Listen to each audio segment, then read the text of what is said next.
Hello friends. स्वागत है आपका हमारे यूट्यूब चैनल बिंदास स्टडी पर। और आज हम पढ़ने वाले हैं, जो आपको पता है दोस्तों कि हमारी सीरीज़ चल रही है एनसीईआरटी के साइंस के चैप्टर्स की। तो उसमें आज हमारी क्लास सेकंड है, जिसके में कि आज हमारा टॉपिक रहने वाला है रिफ्लेक्शन एंड रिफ्रैक्शन। और दोस्तों, जो भी लोग हमारे चैनल पर नए आए हैं, हमारे चैनल से जुड़ने के लिए हमारे चैनल को सब्सक्राइब करें और साथ ही साथ बेल आइकन को भी दबा दें। और वीडियोस के अंत में हमें ज़रूर बताएं कि वीडियो आपको कैसी लगी और भी इससे ज़्यादा क्या इम्प्रूवमेंट हम कर सकते हैं और किस टॉपिक के ऊपर आपको वीडियो चाहिए वो हमें ज़रूर बताएं। तो let's start with our introduction to light. देखो दोस्तों, लाइट क्या होती है? एक क्लास 10th की हम स्टडी कर रहे हैं, तो बोर्ड के सीबीएसई बोर्ड में जो चीज़ें आती हैं हम डायरेक्ट टू द पॉइंट वही चीज़ें पढ़ने वाले हैं, एक्स्ट्रा कुछ नहीं रहने वाला है। और ये सारे टॉपिक्स हमारे कोई भी कॉम्पिटिटिव एग्ज़ाम जैसे कि एसएससी और रेलवे के लिए बहुत ही इंपॉर्टेंट है। बार बार यहाँ से क्वेश्चंस उन एग्ज़ाम्स में भी पूछे जाते हैं। तो आज हम यहाँ से स्टार्ट करेंगे। The phenomena of reflection and refraction of light using the straight line propagation of light are taught to student. ठीक है, आप दोस्तों आपने पढ़ा होगा कि लाइट जो होती है हमारी एक सीधी रेखा में ट्रैवल करती है। ठीक है, और लाइट हमारा जो है एनर्जी के बंडल्स के रूप में ट्रैवल करती है, जिन्हें हम फोटॉन्स कहते हैं। The reflection of light by spherical mirror is discussed in chapter. तो रिफ्लेक्शन वगैरह के बारे में आप ऑलरेडी 9th क्लास में पढ़ चुके हैं, बट हम इस वीडियो में भी उन सारे टॉपिक्स को कवर करने वाले हैं। ठीक है दोस्तों, तो अभी हमारा फर्स्ट टॉपिक आज का हम स्टार्ट कर रहे हैं लाइट से। What is light? Light is a form of energy that enable us to see things. यानी लाइट वो एनर्जी है जिसके माध्यम से हम किसी भी चीज़ को देख पाते हैं। Light start from a source and bounce off object which are perceived by our eyes and our brain process the signal which eventually enable us to see। देखो दोस्तों, हम किसी भी चीज़ को देख कैसे पाते हैं? जो लाइट होती है वो किसी सोर्स से निकलती है, ठीक है, और जिस ऑब्जेक्ट पे टकराती है उससे टकराने के बाद वापस उसी माध्यम में मुड़ जाती है। ठीक है, और लाइट किसी भी ऑब्जेक्ट पे टकराने के बाद हमारी आंखों पर आती है और हमारे ब्रेन उस लाइट को प्रोसेस करता है, उसके सिग्नल को कैच करता है, और जिसके कारण हम उस ऑब्जेक्ट को आइडेंटिफाई कर पाते हैं, यानी कि उसे देख पाते हैं।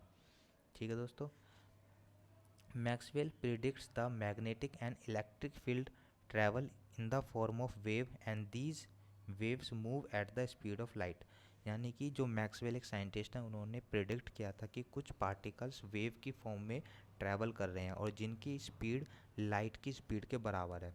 ठीक है, मैंने अभी आपको बताया था कि लाइट एनर्जी की फॉर्म में ट्रैवल करती है, फोटॉन्स जिसको बोलते हैं, तो उन्होंने उस फोटॉन्स का ही पता लगाया था। This led Maxwell to predict that light itself was carried by electromagnetic waves which means that light is a form of electromagnetic radiation. ठीक है दोस्तों, अगर लाइट की हम बात करें कि किस फॉर्म में वो होती है, तो लाइट की फॉर्म है इलेक्ट्रोमैग्नेटिक रेडिएशन। यानी सन से जो हमारे पास एनर्जी आ रही है वो इलेक्ट्रोमैग्नेटिक वेव की फॉर्म में आती है। यहाँ देखो दोस्तों, जैसे कि ये लाइट है, ये सोर्स है, एक टॉर्च सोर्स है, इसके आगे अगर कोई बैरियर आ गया है तो उतने एरिया में लाइट नहीं आएगी, क्योंकि लाइट एक सीधी रेखा में ट्रैवल करती है, एक सीधे पाथ पे ट्रैवल करती है, एक स्ट्रेट पाथ को फॉलो करती है। तो इसलिए लाइट जहाँ पर बैरियर है उतने एरिया में एक डार्क पोर्शन बन जाएगा। ठीक है दोस्तों, अगर लाइट के एक आगे एक बैरियर आ जाता है जो कि उसके पाथ को हल्का सा डेविएट कर देता है, तो ये हमारा लाइट के वेव फॉर्म को दिखाता है। ठीक है दोस्तों, लाइट की वेव फॉर्म यानी कि इससे डायग्राम से हमें क्या पता लगता है कि लाइट वेव फॉर्म में भी होती है प्लस पार्टिकल फॉर्म में भी होती है। वेव और पार्टिकल दोनों फॉर्म में हमारी लाइट होती है। नेक्स्ट देखते हैं दोस्तों,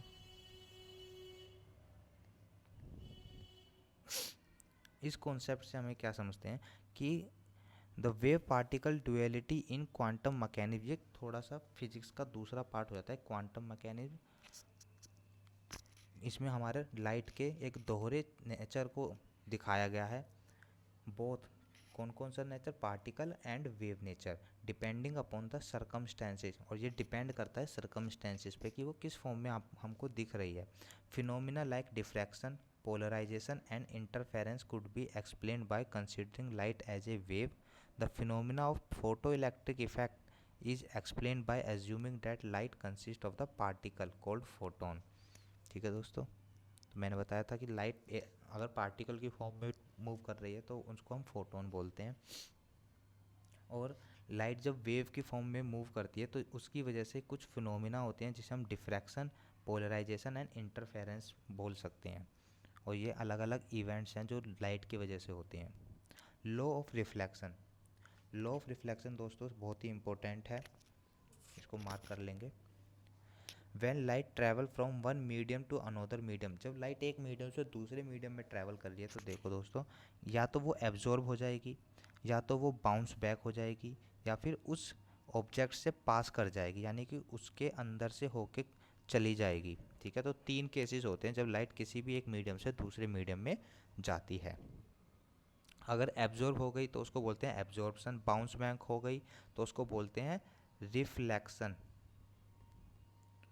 और अगर एब्जॉर्ब हो उसमें से पास थ्रू हो जाती है तो उसको बोलते हैं ट्रांसपेरेंसी, ट्रांसपेरेंट मीडियम, जैसे कि एयर, वाटर, ग्लास। ठीक है, when light is incident on a plane mirror, most of it get reflected and some of it get absorb in the medium. देखो दोस्तों, अगर लाइट किसी एक प्लेन मिरर से टकराती है तो उसकी कुछ लाइट, यहाँ पे हम समझाते हैं, अगर लाइट एक प्लेन मिरर पे टकराती है, ठीक है, ये एक प्लेन मिरर है, नीचे से पॉलिश कर दी है, तो उस वो लाइट मोस्टली उसी मीडियम में वापस रिफ्लेक्ट हो जाती है। ये इंसिडेंट लाइट है, ये रिफ्लेक्टेड लाइट है। ठीक है, ये अगर यहाँ पर हम एक नॉर्मल ड्रॉ करें तो यहाँ पर ये इंसिडेंट एंगल और यहाँ पर एक रिफ्लेक्टेड एंगल, ये दोनों ही बराबर होते हैं, यानी angle I equal to angle R होता है। ठीक है दोस्तों, तो most of the part of the light reflected back into the same medium, but कुछ अमाउंट ऑफ हम लाइट का बोल सकते हैं कि एब्जॉर्ब हो जाता होगा, क्योंकि ग्लास वो हल्का सा गर्म हो जाता है तो बहुत ही माइनर एनर्जी एब्जॉर्ब हो जाती है ग्लास की फॉर्म में, जो कि नेग्लेजिबल भी होती है। ठीक है, नेक्स्ट देखते हैं, ये एक रिफ्रैक्शन का डायग्राम दिखाया हुआ है, यानी ये सोर्स ऑफ लाइट से अगर कोई रे आ रही है, कोई रे एक सोर्स से आ रही है और वो मीडियम में, ये वाटर है, वाटर में इसको तो जाना चाहिए था, देखो कुछ दोस्तों इस तरह से सीधे पाथ में, बट वो अपने पाथ से थोड़ा सा डिफ्लेक्ट हो गई है टोवर्ड द नॉर्मल, इस नॉर्मल की तरफ डिफ्लेक्ट हो गई है, इसको हम बोलते हैं रिफ्लेक्शन, रिफ्रैक्शन। ठीक है दोस्तों, यानी कि जब लाइट एक अपने पाथ को ट्रैवल करते हुए अपने पाथ से थोड़ी सी भटक जाए, ठीक है, देखते हैं डायग्राम के माध्यम से। यहाँ मान लो एयर है और नीचे वाटर है, ठीक है, अगर लाइट कोई एक सोर्स से लाइट आ रही है और ये लाइट को जाना चाहिए था सीधे इस पाथ को फॉलो करते हुए, बट वो लाइट क्या होगी, इस पाथ को फॉलो ना करते हुए अपने पाथ से थोड़ा सा डेविएट हो जाएगी, थोड़ा सा भटक जाएगी, तो इसको बोलते हैं रिफ्रैक्शन ऑफ लाइट। अब देखो ऐसे दोस्तों, ऐसा क्यों, क्योंकि एयर का जो मीडियम है, जो डेंसिटी है, वो डेंसिटी ऑफ वाटर से कम होती है, यानी कि density of water higher than density of air, so that जो लाइट है वो थोड़ी सी डिफ्लेक्ट हो जाती है अपने पाथ से। ठीक है दोस्तों, नेक्स्ट देखते हैं कैरेक्टरिस्टिक्स ऑफ लाइट, लाइट का कैसा बिहेवियर होता है। देखो, speed of light is given as c equal to mu lambda, where lambda is wavelength, lambda हमारा लाइट की वेव लेंथ को बताता है, यानी कि जैसे लाइट है वो हमारे साइनोसोडियल फॉर्म में मूव कर रही है तो एक साइक्लिक की जो लेंथ है इसको बोलते हैं वेव लेंथ लैम्डा। ठीक है, ये इसका एम्पलीट्यूड हो जाता है यहाँ से यहाँ तक। And mu is the frequency, frequency होता है कि 1/t, यानी कि एक साइकिल कंप्लीट करने में कितना समय लगा, वो उसकी फ्रीक्वेंसी हो जाती है। Speed of light is constant which is almost 3 × 10⁸ ठीक है दोस्तों, तो ये याद रखेंगे वेलोसिटी ऑफ लाइट को। reflection of light by other media. A medium that is polished well without any irregularities, यहाँ से देखो दोस्तों, a medium that is polished well without any irregularities on its surface will cause regular reflection of light. देखो दोस्तों, जैसे कि ये एक प्लेन मिरर है, ये प्लेन मिरर में पूरा अच्छे से पॉलिश कर दिया है, तो जो इंसिडेंट रे, जो लाइट आ रही है इस मिरर की तरफ, वो टकराने के बाद उसी मीडियम में वापस हो जाएगी। जैसा कि मैंने अभी ऊपर बना के दिखाया था, angle I equal to angle R. ठीक है दोस्तों, तो ये हल्का सा याद रखेंगे डायग्राम के माध्यम से। प्रोपोगेशन ऑफ लाइट, यानी कि लाइट कैसे चलती है, आगे कैसे बढ़ती है। रेक्टिलिनियर प्रोपोगेशन, यानी कि एक ही लाइन में, एक सीधी रेखा में लाइट चलती है। Light travel in a straight line between any two point, किन्हीं भी दो पॉइंट के बीच में सीधे तरीके से जाएगी, ना कि ऐसे वेव बना करके। ठीक है दोस्तों, तो ऐसा ऐसा कभी दिखता है आपको, यहाँ अगर कहीं एक कैंडल जल रही है और उसके आगे आप हाथ लगा दो, तो आपके हाथ के पीछे भी लाइट चली जाए? नहीं होता ना, क्योंकि जहाँ आपने हाथ लगा दिया वहाँ से लाइट उतनी पाथ को छोड़ देगी, यानी कि उतना लाइट वहाँ से ट्रैवल नहीं कर पाएगी। देखो, जैसे कि ये डायग्राम में दिखाया भी हुआ है, अगर एक सोर्स है लाइट और इसके आगे तीन पेपर्स लगा दिए हैं ए बी सी, एक पेपर में यहाँ पे होल है, यहाँ पे होल है और यहाँ पे होल है, और तीनों का होल एक ही लाइन में है, एक सीधी रेखा में है, तो लाइट उस सीधी रेखा से होते हुए ह्यूमन की आई तक पहुँच जाएगी। ठीक है दोस्तों, तो ये प्रैक्टिकल आप खुद भी करके देख सकते हैं। फर्मेट्स प्रिंसिपल, फर्मेट्स प्रिंसिपल दोस्तों थोड़ा सा हल्का सा बड़ा है, थोड़ा ध्यान से देखेंगे। प्रिंसिपल ऑफ लिस्ट टाइम, ये Fermat principle principle of least time होता है, यानी कि light always takes the quickest path between any two point, यानी लाइट किन्हीं भी दो पॉइंट्स के बीच में जो सबसे छोटा पाथ होता है उसको चूज करती है। Rectilinear propagation of light and the law of reflection, rectilinear propagation और लॉ ऑफ रिफ्लेक्शन में ये याद रखेंगे दोस्तों कि incident angle equal to reflected angle can be validate by Fermat's principle of least time. ठीक है, ये जो हमारा फॉर्मूला है, ये वाला कंडीशन, ये भी फेरमेंट्स प्रिंसिपल के अकॉर्डिंग ही वैलिडेट हो पाया था। एप्लीकेशन ऑफ फेरमेंट्स प्रिंसिपल, तो एक एग्जाम पॉइंट ऑफ व्यू से इतना इंपॉर्टेंट नहीं है, बट एक बार देख लेते हैं। We can make several observation as the result of Fermat's principle which will prove useful as well as we explore the realm of geometric optics in a homogeneous medium, यानी एक जैसा medium अगर होता है तो लाइट रे are rectilinear, तो light रे एक सीधी रेखा में चलती हैं। That is in any medium where the index of reflection is constant light travel in a straight line, यानी कि जहाँ पर रिफ्लेक्टिंग इंसिडेंट, यानी कि जहाँ पर इंडेक्स ऑफ रिफ्लेक्शन, और या कह सकते हैं कि जो हमारा मीडियम है वो एक जैसा है। जैसे पानी में अगर लाइट ट्रैवल करे तो पूरा पानी हो, अगर एयर है तो पूरा एयर हो, तो ऐसे मीडियम में लाइट हमेशा सीधी रेखा में चलेगी। अगर डिफरेंट डिफरेंट मीडियम है, जैसे कि कहीं पे पानी है, कहीं पे हवा है, कहीं पे कुछ और है, तो वहाँ पे लाइट हमारी डेविएट हो सकती है अपने पाथ से, जिगजैग मूव कर सकती है। जैसे कि जहाँ पे देखो दोस्तों, example of Fermat's principle, mirage, हमने रेगिस्तान में मिराज देखे हैं, यानी कि हमें ऐसे कहीं पे पानी नहीं होता है बट लाइट धूप इतनी पड़ती है कि हमें वहाँ पे हल्का सा एक पानी का छाप दिखने लगती है, एक रिफ्लेक्टेड मीडियम दिखने लगता है, जिसे हम मिराज बोलते हैं। Mirage is an example of the phenomena sometime we feel like a seeing water, यानी कि कभी कभी हमें ऐसा लग रहा है कि वहाँ पानी पड़ा हुआ है ज़मीन पर, बट वहाँ पानी नहीं होता है on the road, but when we get there the road is dry, we are really witness is the light of sky which is reflected on the road, यानी कि वो लाइट है जो स्काई से रिफ्लेक्ट होके आ रही है, क्योंकि जो समुद्र पर लाइट पड़ रही है या किसी नदी में लाइट पड़ रही है तो वहाँ से लाइट रिफ्लेक्ट होकर के आसमान से फिर टकरा कर नीचे आती है और हमें एक ऐसा मिराज दिखता है। Since the air is very hot, क्योंकि हवा बहुत गर्म हो जाती है, just above the road but it cooler up higher, तो जो हवा बहुत ज़्यादा गर्म हो जाती है वो हल्की होकर ऊपर चली जाती है और जो ठंडी हवाएं होती हैं वो नीचे आ जाती हैं। Hot air expands more than cool air and is thinner, this lead to less decrease in the speed of light. ठीक है दोस्तों, तो ये उसका रीज़न है। नेक्स्ट देखते हैं प्लेन मिरर। आपके घरों में एक मिरर है दोस्तों, एक सीधा मिरर होता है, ठीक है, उसके पीछे पॉलिश हुई रखी होती है, तो इसी को बोलते हैं प्लेन मिरर, जो कि हम डेली लाइफ में यूज़ करते हैं।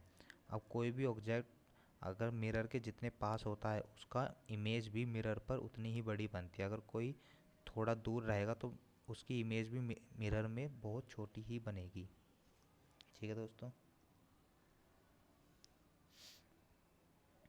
देखो डेफिनेशन क्या कहती है, any flat and polish surface that has almost no irregularity, यानी कि कोई भी उसमें पाथ जो है उसका इरेगुलर नहीं है, बहुत स्मूथ है, बिल्कुल प्लेन है। On its surface that reflect light is called as plane mirror. देखो जैसे कि ये एक मिरर है, ठीक है दोस्तों, ये कोई ऑब्जेक्ट है इसके आगे, तो ऑब्जेक्ट से लाइट ने ट्रैवल किया सीधी रेखा में और सीधी रेखा में ही वापस आ गई। ठीक है, और अगर लाइट को बिल्कुल इसके बॉटम से टकराएं तो जिस एंगल पर वो आई है उसी एंगल पे वापस भी चली जाएगी, तो लॉ ऑफ रिफ्लेक्शन यही कहता है। ठीक है, तो यहाँ से एक जो इमेज फॉर्म हो रही है वो बिहाइंड द मिरर फॉर्म हो रही है। अगर इस लाइन को पीछे तक एक्सपेंड करें, पीछे तक अगर हम एक्सपेंड करें और इस लाइन को पीछे तक एक्सपेंड करें तो यहाँ पर एक इमेज फॉर्म हो रही है जो कि ऑब्जेक्ट के साइज़ के बराबर है बट अपोजिट साइड में है, यानी बिहाइंड द मिरर है। ठीक है दोस्तों, image formation by plane mirror, दो लाइन है इसमें, देख लेंगे आराम से। The image found by plane mirror is always virtual in direct, यानी कि सीधी और आभासी बनती है, यानी बिहाइंड द मिरर बनती है। Object and image are equidistance from the mirror, यानी कि जितनी दूर हमारा ऑब्जेक्ट रहेगा उतनी ही दूरी पे हमारी इमेज भी बनती है।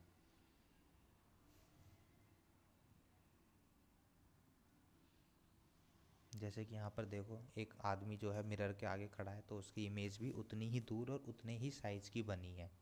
ठीक है दोस्तों, कैरेक्टरिस्टिक्स ऑफ इमेज, ये देखो इमेज कैन बी रियल और वर्चुअल, यानी असली भी हो सकती है और आभासी, यानी कि एक वर्चुअल भी हो सकती है। इरेक्ट सीधी हो सकती है, उल्टी भी हो सकती है। मैग्नीफाइड और डायमिनिश, यानी कि बड़ी बन सकती है और छोटी भी बन सकती है।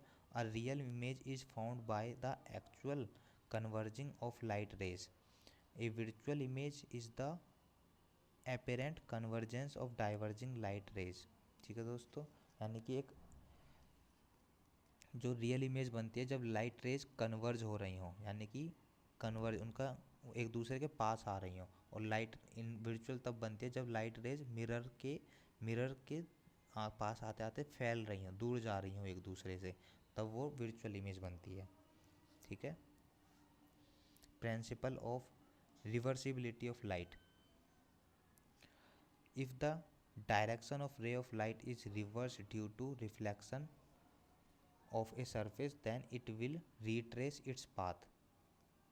ठीक है दोस्तों, यानी कि यदि direction of ray of light is reverse due to reflection of a surface, किसी भी सरफेस की वजह से अगर लाइट रे रिफ्लेक्ट होती है यानी कि पीछे मुड़ जाती है, ठीक है, तो सॉरी इस तरीके से then it will retrace its path, यानी कि वो टकराने के बाद अपने ही पाथ पे वापस आ जाती है। जैसे कि अगर सीधी अगर लाइट आ रही है तो वो लाइट टकराने के बाद वापस चली जाएगी उसी पाथ पर ही। स्पेरिकल मिरर बहुत इंपॉर्टेंट टॉपिक है। स्पेरिकल मिरर देखो क्या होता है, अगर मान लो कोई कांच का गोला है और इसको हम कट कर देते हैं दो पार्ट्स में, और अगर हम इसके बाहर वाले सरफेस को पॉलिश कर देते हैं तो ये वाला पोर्शन हो जाता है,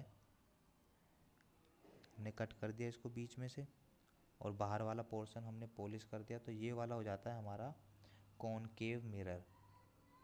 ठीक है दोस्तों, ये वाला क्या हो जाएगा हमारा, ये वाला हो जाएगा कॉनकेव मिरर।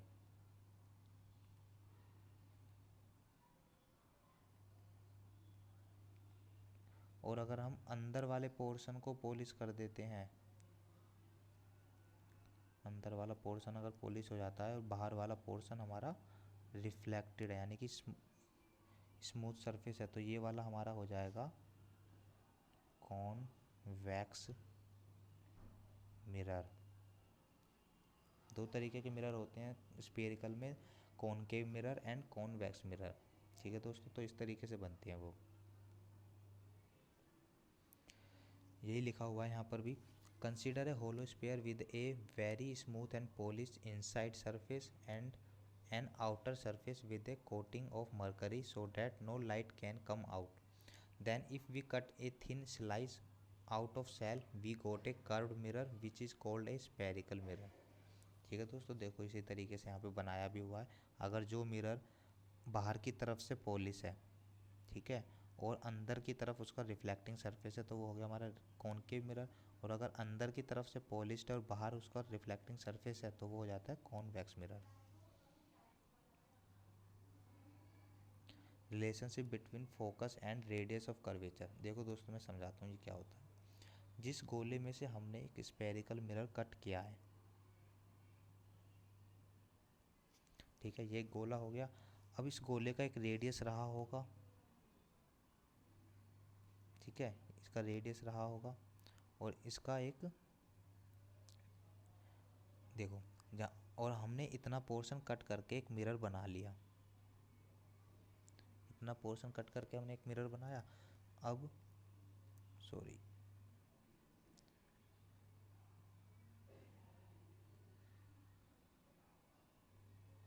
पॉलिश किया बाहर वाले सरफेस को, तो अब ये जो रेडियस है, रेडियस का आधा कर दो, तो ये बोलते हैं पोल। ये यानी सेंटर पॉइंट से यहाँ तक की डिस्टेंस हो जाती है एफ फोकस, यानी कि F equal to R by two, focus equal to R by two. ठीक है दोस्तों, तो ये याद रखेंगे, F equal to R by two. और कैसे आता है, यानी कि जो जो सर्कल का रेडियस था उसको बोलते हैं रेडियस ऑफ कर्वेचर, और रेडियस ऑफ कर्वेचर की आधी होती है फोकल लेंथ।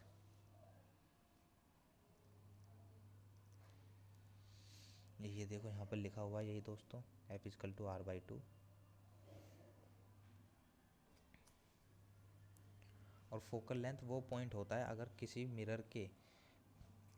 मिरर के जो एक्सिस है, ये मिरर का एक्सिस है सेंटर लाइन, इससे कोई भी पैरेलल लाइंस आ रही हैं, कोई भी पैरेलल लाइंस आ रही हैं, तो वो सारी पैरेलल लाइंस एक पॉइंट पर आकर के इंटरसेक्ट होती हैं, और उसी पॉइंट को बोलते हैं फोकल पॉइंट।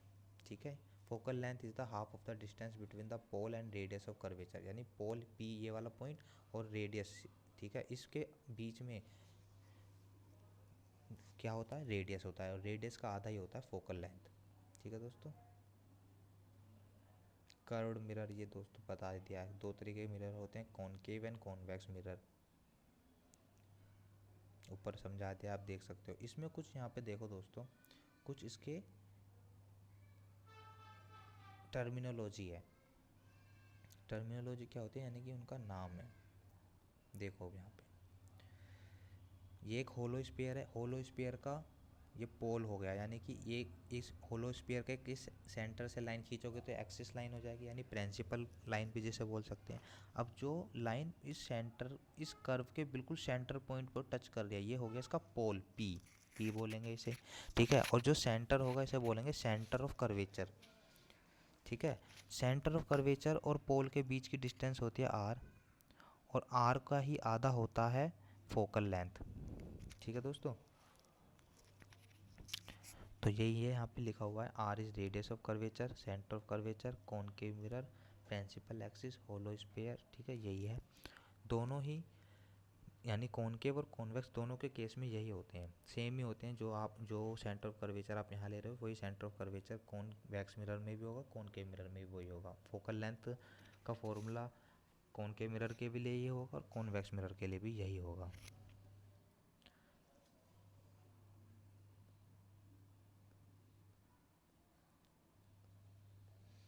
देखो दोस्तों, यही है रेडियस ऑफ कर्वेचर के बारे में लिखा हुआ है। Radius of curvature the distance between the centre of curvature and the spherical mirror, mirror के सेंटर से लेके और सेंटर ऑफ कर्वेचर के बीच के डिस्टेंस को ही बोलते हैं radius of curvature. This radius will intersect with mirror at the pole P, यानी कि ये पॉइंट हमने बताया था पी होता है, प्रिंसिपल एक्सिस वो एक्सिस जो पोल और सेंटर ऑफ कर्वेचर के बीच से पास होती है उसको ही बोलते हैं principal axis. The line passing through the pole and the centre of curvature is the main or principal axis. Concave mirror, concave mirror कौन सा होता है दोस्तों, जो बाहर की तरफ से पॉलिश होता है, यानी कि जो रिफ्लेक्टिंग सरफेस है वो अंदर की साइड है। Spherical mirror with the reflecting surface at bulge inward. Convex mirror इसका अपोजिट हो जाएगा, a spherical mirror with the reflecting surface at bulge outward. Focus क्या होता है दोस्तों, फोकस वही r/2, या फिर बोल सकते हैं कि जहाँ पे सारी rays, all rays parallel to the principal axis converge at a point. Principal axis के अगर पैरेलल कुछ रेज आ रही हैं, ये देखो हमारा ये कोई एक मिरर हो गया, इधर देखो, और ये हमारे प्रिंसिपल एक्सिस और इसके पैरेलल कुछ रेज आ रही हैं, ठीक है, और ये सारी रेज टकराने के बाद एक पॉइंट पर कन्वर्ज हो रही हैं, एक पॉइंट पर इंटरसेक्ट हो रहे हैं, तो इसी पॉइंट को बोलेंगे फोकस पॉइंट, ठीक है। फोकल लेंथ होती है distance between pole and focus. अब इस फोकस पॉइंट और पोल पी के बीच की डिस्टेंस को ही बोलते हैं focal point, focal length sorry. Next, rule of रे diagram of preparation of the image formed. अब ये जो यहाँ पे जो सारी रेज इंटरसेक्ट हो रही हैं तो इसका इमेज भी इसी पॉइंट पर ही बनेगा, ठीक है।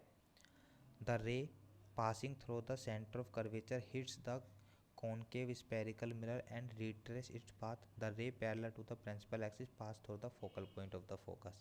यानी कि जो रे सेंटर ऑफ कर्वेचर यानी सी से होके आ रही है तो वो उसी मीडियम में वापस चली जाएंगी, और अगर फोकस पॉइंट अगर पैरेलल आ रही हैं तो फोकस पॉइंट की तरफ मुड़ जाएंगी।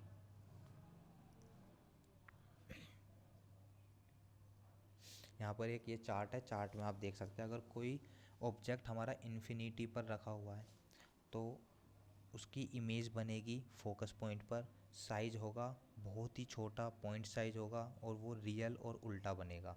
अगर बियॉन्ड सी यानी सेंटर ऑफ कर्वेचर के पीछे रखा हुआ है हमारा ऑब्जेक्ट तो उसका जो इमेज बनेगी वो बिटवीन फोकस पॉइंट और सेंटर ऑफ कर्वेचर के बीच में बनेगी, और ये थोड़ा सा बड़ा बनेगा, ठीक है, यानी कि जो हमारा ऑब्जेक्ट है उससे थोड़ा सा छोटा बनेगा, रियल और इन्वर्टेड होगा। रियल कौन से होते हैं दोस्तों, जो इमेज मिरर के आगे बनती हैं, ठीक है, जैसे कि ये बियॉन्ड द सी, यहाँ पे सी है, बियॉन्ड द सी रखा हुआ है, तो ये एक तो पैरेलल रे आएगी फोकस पे मुड़ जाएगी, और एक सेंटर ऑफ कर्वेचर से रे जाएगी जो कि इसी पाथ पे वापस मुड़ जाएगी, तो यहाँ पर इसका इमेज बनेगी बहुत ही छोटी सी, और वो एक उल्टी इमेज बनेगी इस तरह से। एट द सी, अगर कोई चीज़ सी पर रखी हुई है तो उसकी इमेज भी सी पर ही बनेगी, यानी सेंटर ऑफ कर्वेचर पर ही बनेगी, और उसी साइज़ की बनेगी, रियल नहीं, उसी सेम साइज़ की यहाँ पर ये बनेगी, और रियल और इन्वर्टेड होगी।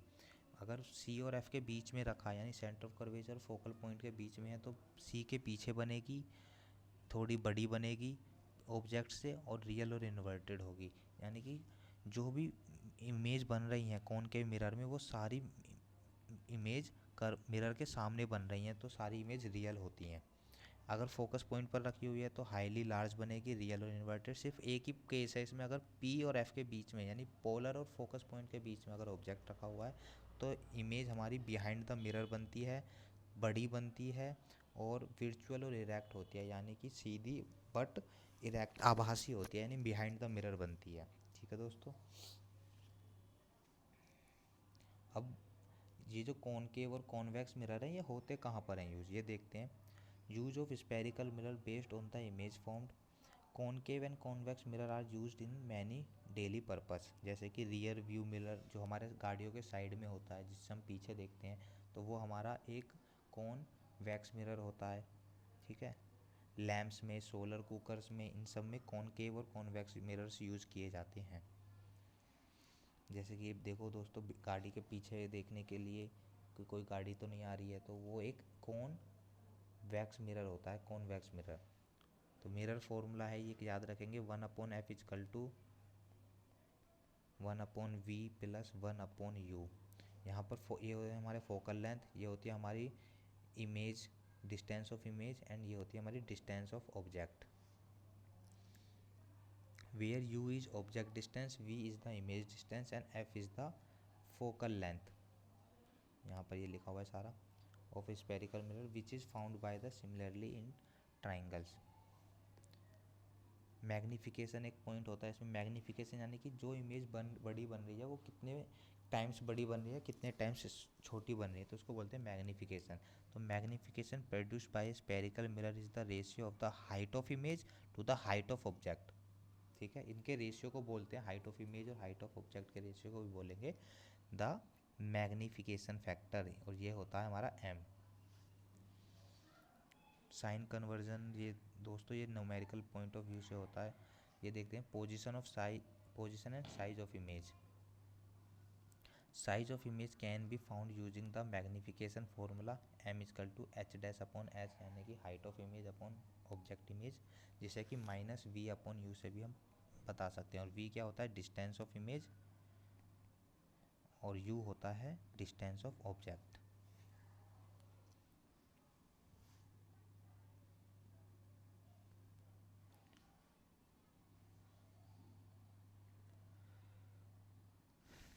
नेक्स्ट देखते हैं दोस्तों रिफ्रैक्शन।